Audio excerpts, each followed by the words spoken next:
Hello అండి, అందరికీ నమస్కారం. నేను మీ కట్టా కార్తీక్. ఐబొమ్మ రవికి సోషల్ మీడియాలో రోజు రోజుకి మద్దతు పెరుగుతూ ఉంది.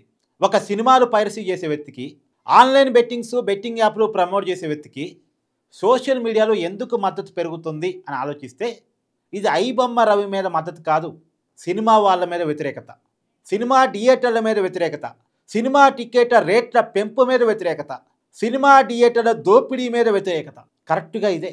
సినిమాని చాలా కాస్ట్లీ చేసి పడేసి ఒక ఫ్యామిలీ మొత్తం కలిసి సినిమాకి వెళ్ళాలంటే వేలాది రూపాయలు జేబులో నుంచి గుల్లయ్యేటువంటి పరిస్థితిలో సామాన్యుడి ఆగ్రహం ఐబొమ్మ రవికి సపోర్ట్ చేసేలా చేస్తుంది. సినిమాని ఫ్రీగా చూపించి సినిమా విడుదలైనటువంటి కొన్ని గంటల్లోనే సినిమాని చాలా ఫ్రీగా చూపిస్తున్నటువంటి ఐబొమ్మ రవికి జనాలు అందుకే మద్దతు చెప్తున్నారు.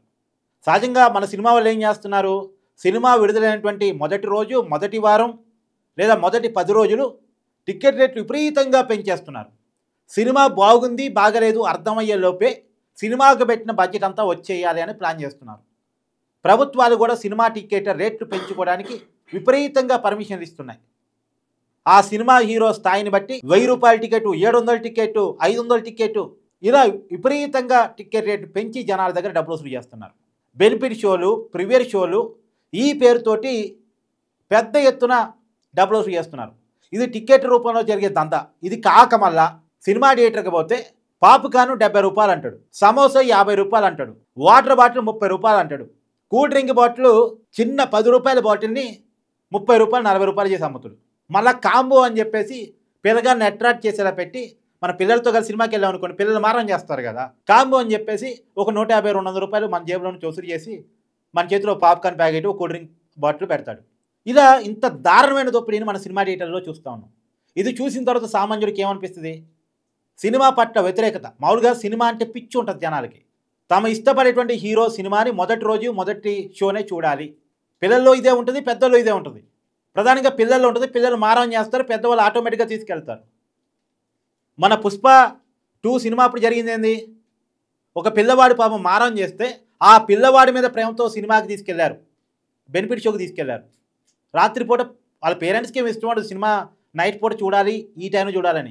కానీ పిల్లలు మారం చేసి గొడవ చేసిన తర్వాత పిల్లల కంటే ఏది ఎక్కువ కాదు కాబట్టి, పిల్లల కంటే అంటే మనం పిల్లల అభిరుచిని గౌరవిస్తాం కాబట్టి వెంటనే వాళ్ళ కోరిక మేరకు వాళ్ళు అడిగింది చేస్తూ ఆ టైంలో సినిమా తీసుకెళ్తారు. ఆ రోజు తొక్కిసారి జరిగి ఆ పిల్లవాడు ఏ పరిస్థితిలో ఉన్నాడో మీ అందరికీ తెలుసు. ఆ మదరు చనిపోయింది పాపం.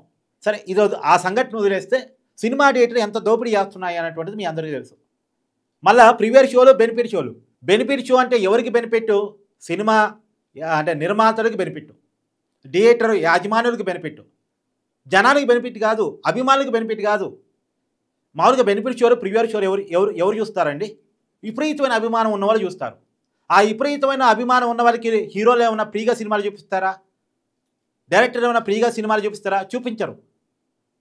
వాళ్ళ రక్తాన్ని పిండేస్తారు, వాళ్ళ జేబుని గుల్ల చేస్తారు, ఫ్రీగా సినిమా చూపించరు. మళ్ళీ బెనిఫిట్ షో అని పేరు పెడతారు. బెనిఫిట్ షో అంటే వాళ్ళకి బెనిఫిట్ షో. మామూలుగా బెనిఫిట్ షోలు ఎందుకు స్టార్ట్ చేశారంటే, బెనిఫిట్ షోలో వచ్చే డబ్బులతోటి అనాథాశ్రమాలకి లేదా వృద్ధాశ్రమాలకి, హాస్టల్స్కి డబ్బులు ఇస్తారని. దానికోసం బెనిఫిట్ షో అనే పేరు స్టార్ట్ చేశారు ఒకప్పుడు. కానీ ఇప్పుడు బెనిఫిట్ షో అంటే నిర్మాతలకు జేబులు నింపేది, సినిమా థియేటర్లకు జేబులు నింపేది, డిస్ట్రిబ్యూటర్లకి, బయ్యర్లకి జేబులు నింపేది, అంతే. దీనివల్లే జనానికి సినిమా వాళ్ళంటే విపరీతమైన కోపం వస్తుంది. సినిమా టికెట్ రేట్లు ఎందుకు పెంచుతున్నారు అంటే, సినిమా నిర్మాణం వ్యయం పెరిగింది అంటారు. సినిమా నిర్మాణ వ్యయం ఎలా పెరిగిందండి? నిజానికి ఇప్పుడు ఒక 100 కోట్లు పెట్టి సినిమా తీశారనుకోండి, నేను చాలా క్లియర్గా చెప్పే ప్రయత్నం చేస్తున్నా. 100 కోట్లు పెట్టి సినిమా తీశారు, దీంట్లో 50 కోట్లు హీరో రెమ్యునరేషన్ ఉంటుంది, 30 కోట్లు డైరెక్టర్ రెమ్యునరేషన్ ఉంటుంది, 10 కోట్లు హీరోయిన్ రెమ్యునరేషన్ ఉంటుంది, 90 కోట్లు ఇక్కడ అయిపోయినాయి. సినిమాకి పెట్టేది 10 కోట్లే. సినిమాల్లో మిగతా నటీమణులు కానీ సినిమా నిర్మాణానికి కానీ పెట్టేది 10 కోట్లే. మిగతాదంతా హీరో, హీరోయిన్, డైరెక్టరు. అంటే సినిమా నిర్మాణానికి పెద్ద ఏం ఖర్చు పెట్టరు వీళ్ళు. మళ్ళీ పైకి మాత్రం సినిమా నిర్మాణ వ్యయం పెరిగింది కాబట్టి, సినిమాని 100 కోట్లు పెట్టి తీసాం కాబట్టి టికెట్ రేట్ పెంచుకున్నాం అంటారు. అసలు ఎవరు పెట్టి తీయమంటే 100 కోట్లు? జనాలు ఏమైనా పెట్టి తీయమన్నారా 100 కోట్లు? 100 కోట్లు పెడతారు, 1000 కోట్లు పెడతారు, తెలుగు సినిమా నెక్స్ట్ లెవెల్ పోయిందంటారు. జనాల దగ్గర ఎక్కువ డబ్బులు వసూలు చేసి ఎక్కువ కలెక్షన్ చూపించి, చూసారా మాది 1000 కోట్లు కలెక్ట్ చేసింది, మాది 2000 కోట్లు కలెక్ట్ చేసింది. అరే నాయన, మీ సినిమాకి ఎక్కువసార్లు జనాలు రావటం వల్ల, చూసిన ఆడియన్స్ రిపీటెడ్గా చూడటం వల్ల డబ్బులు రాలే. మీరు ఎక్కువ వసూలు చేశారు కాబట్టి డబ్బులు వచ్చినాయి. 1000 కోట్ల కలెక్షన్స్ అట్లా ఎలా వస్తున్నాయి? 1000 రూపాయల టికెట్ వసూలు చేస్తూ వస్తున్నాయి. అదే 100 రూపాయల టికెట్ వసూలు చేయండి, మీకు 1000 కోట్ల కలెక్షన్ వస్తుందా? 1000 కోట్ల కలెక్షన్ వస్తుందా? సినిమా టికెట్ రేటు పెంచి డబ్బులు వసూలు చేసి మాకు ఇన్ని కలెక్షన్స్ వచ్చినాయి, మాకు అన్ని కలెక్షన్స్ వచ్చినాయి గొప్పలు చెప్పుకుంటారేంది? ఏ సినిమా అన్న ఈరోజు 50 రోజులు ఆడగలిగే పరిస్థితిలో ఉందా? నెల రోజులు ఆడగలిగే పరిస్థితిలో ఉందా? థియేటర్లు పెరిగినాయి కాబట్టి 100 రోజులు అంటలే, థియేటర్లు పెరిగినాయి కాబట్టి సరే కనీసం నెల రోజులు ఆడే పరిస్థితి ఉందా? ఏ సినిమా ఆడే పరిస్థితిలో లేదు. ఏం లేదు, ఆడిన వారము ఆడిన 10 రోజులు డబ్బులు గుంజేయాలంతే. సినిమా బాగుందో బాగలేదో తెలిసేలోపే సినిమా పెట్టిన డబ్బులు వచ్చేయాలి. సినిమా పెట్టిన డబ్బులు అంటే హీరోకి పెట్టిన డబ్బులు, హీరోయిన్ పెట్టిన డబ్బులు, డైరెక్టర్ పెట్టిన డబ్బులు. ఒకవేళ నిజంగా మీ హీరోని చూసే సినిమాకు జనం వస్తారనుకుంటే మరి హీరో హీరోయిన్కి డైరెక్టర్కి డబ్బులు పెట్టారు కదా, మీరు టికెట్ రేట్ పెంచాల్సిన అవసరం ఉంది. వాళ్ళని చూసి జనం వస్తారు కదా, వాళ్ళని చూసి జనం వచ్చేస్తారు కదా. ఇంకా మీరు టికెట్ రేట్ పెంచి డబ్బులు వసూలు చేసేది ఏముంది? జనం పెద్ద ఎత్తున వస్తారు, ఎక్కువ రోజులు సినిమా ఆడిద్ది, రిపీటెడ్గా ఆడియన్స్ వస్తారు, డబ్బులు మీకు రావాల్సిన డబ్బులు మీకు వస్తాయి కదా. మీ హీరో మీద మీకు నమ్మకం లేదా? మీ హీరోయిన్ మీద మీకు నమ్మకం లేదా? మీ డైరెక్టర్ మీద మీకు నమ్మకం లేదా? ఎందుకు రేటు పెంచి డబ్బులు వసూలు చేస్తున్నారు?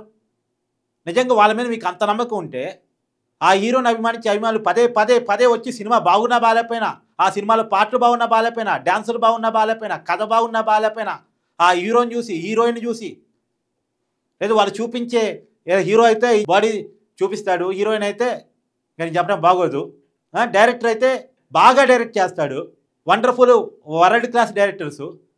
మరి ఇంకే మరి టికెట్ రేట్ పెంచాల్సిన అవసరం ఏముంది? ఎందుకు టికెట్ రేట్ పెంచుతున్నారు? అంటే వీళ్ళ మీద నమ్మకం లేకనా? నమ్మకం లేనప్పుడు ఇంత రెమ్యునరేషన్స్ ఎందుకు ఇస్తున్నారు?